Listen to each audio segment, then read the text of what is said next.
ቤተሰብ ጋር ያሳልፉም ለሌላው ሲሮጡ ነው የሚታዩትና እንደዚህ አይነት ወንድሞችን አላህ ከሰጠን ራሱ የመጀመሪያ አላህ ልናመሰግን ይገባል። ምክንያቱም አንዳንድ ሰው አቅም ይኖረውና ማውጣት ፈልጎ መስራት ፈልጎ ነገር ግን በምን መልኩ ይላል ይሄው እንደዚህ አይነት ወንድሞችን አላህ አዘጋጅቷልና በእነሱ በኩል ቢያንስ የተቸገሩት በቃ መድረስ ይሄን ነገርን ያጡ የተጨነቁ ብዙ አሉ። በአሁኑ ሰዓት ደግሞ በዚህ በጣም ሰው ጭንቅ ባለበት ሰዓት ላይ ኑሮ በጣም በከበደበት ሰዓት ላይ ደግሞ የምናውጣው ነገር ምንደውም እንደዛው ከፍ እያለ ነው የሚመጣው።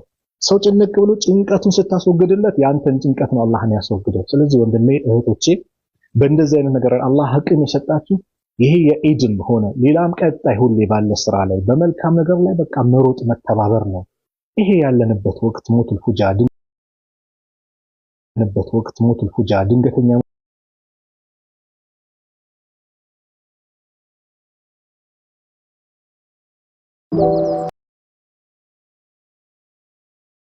ለብሰን የጨረስነው ለነገ ለአኺራው ቤቴ ቀብሬ ላይ የሚያጫውተኝ ቀብሬ ላይ የሚያስደስተኝ ቀብሬ ላይ የሚያዝናናኝ መልካም ነገር ሆኖ መልካም ምንጣፍ ሆኖ የሚሆነኝ እስኪ ስራ ዛሬ ላዘጋጅ ብለን ዛሬ ካልተጨነቅን ስለራሳችን ዛሬኛው ካልተጨነቅን ማንም ሊጨነቅልን አይችልም። ለራሳችን አቆ አንፉሰኩም ነፍሶቻችን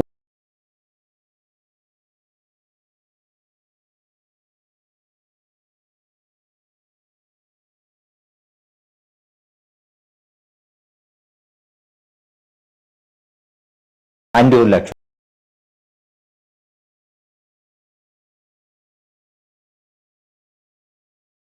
اصبر السلام عليكم ورحمة الله አንድ ሼክ ሲያወሩን ነው ዛሬ ኢራን ላይ ያለው ይሄ ራፊዳው የሺዓው በዚህ መልኩ ሱናውን ጠልቶ ተጨማለቀ ከመሆኑ በፊት ከዛ በፊት የነበረው ስርዓት በዚህ ልክ አልነበረም።